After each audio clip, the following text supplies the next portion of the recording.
আমরা কিন্তু ঈদের ষষ্ঠ দিনও বেরিয়ে পড়েছি ঘুরতে যাওয়ার জন্য। আমরা কিন্তু যাচ্ছি আমার মামাতো বোনের বাসায়। আসসালামু আলাইকুম everyone, welcome to my another new blog. আমার বাবা দুইটাও গাড়িতে উঠে পড়লো, তারপরে এই তো আমরা এখন চলে যাচ্ছি আমার মামাতো বোনের বাসায়। আমরা কিন্তু বের হয়েছিলাম বিকেলের দিকে, আর ওয়েদারটা অনেক সুন্দর ছিল, আকাশটা অনেক সুন্দর লাগছিল, তাই না? রাস্তা কিন্তু অনেক ফাঁকা ছিল, তেমন একটা গাড়ি ঘোড়া ছিল না, রাস্তা একদম ফাঁকা। এই তো আমরা এখন একটা ব্রিজের উপরে উঠে পড়লাম, বাট ব্রিজটার নাম জানি না আমি। এই তো আব্বু ড্রাইভ করছে, পাশে আমার মেয়ে বসে আছে। ঈদের মধ্যে ঘুরতে অনেক ভালো লাগে, রাস্তায় একদম ফাঁকা থাকে, অনেক ভালো লাগে ঘুরতে, কোনো জ্যামজট থাকে না, একদম নিরিবিলি ভাবে যাওয়া যায় যেখানে খুশি সেখানে। গাড়ির মধ্যে আমি একটু সবার ভিডিও করে নিচ্ছি, আমার অনেক ভালো লাগে সবাই যদি একসাথে কোথাও যাই আমি একটু ভিডিও করে স্মৃতিগুলো রেখে দেই। আমার বাবা দুইটা কিন্তু ঘুরতে অনেক পছন্দ করে। এই তো আপনাদের সাথে গল্প করতে করতে চলে আসলাম মামাতো বোনের বাড়ির সামনে।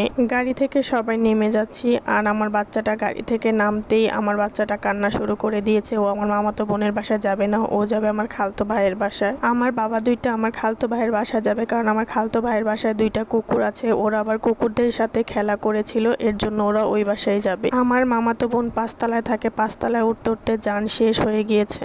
আপুর বাসায় এসে রুমে 5 মিনিট বসে তারপর আমি ছাদে চলে আসলাম। ছাদে প্রচন্ড বাতাস ছিল, তার জন্য ছাদে চলে আসছে। আর ছাদের আশেপাশের ভিউগুলো দেখতে এত সুন্দর যা বলার বাহিরে। আমার মামাতো বোনের বাসার ছাদ কিন্তু 2টা। এই তো দেখো আমি এখন উপরে চলে যাব তোমাদের উপরে দেখাতে। উপরে ছাদটা অনেক সুন্দর, বাট বৃষ্টির জন্য আমি ভিতরে যেতে পারিনি। বৃষ্টি বলতে আমরা আসার আগে বৃষ্টি হয়েছিল, সেই বৃষ্টির পানি জমাট হয়েছিল উপরে ছাদে, এর জন্য আমি আর ভিতরে যাইনি। এই তো দেখো ভিতরে কিন্তু অনেক সুন্দর একটা বসার স্পেস আছে, তাই আমি যেতে পারিনি। অনেক ইচ্ছে ছিল এখানে যে ছবি তুলবো, সুন্দর লাগবে। আমার ভাগ্নি আমাকে সিঁড়িতে একটু ভিডিও করে দিচ্ছিল। আর আজকে আমি যে ড্রেসটা পরে আছি এটাও কিন্তু আমার ঈদের ড্রেস। আমার ড্রেসটা কেমন হয়েছে সবাই কিন্তু কমেন্টে জানিয়ে যাবা। আমার বোন আমাদের সবাইকে নাস্তা দিয়েছে, আমি আবার ছাদে থেকে চলে আসলাম। এই তো এখানে আপু সেমাই রান্না করেছে, তারপর হচ্ছে মিষ্টি দিয়েছে, তারপর আম দিয়েছে, তারপর সাথে চা ছিল। চলো তোমাদের সাথে শেয়ার করি আপু আমাদের জন্য কি কি রান্না করেছে।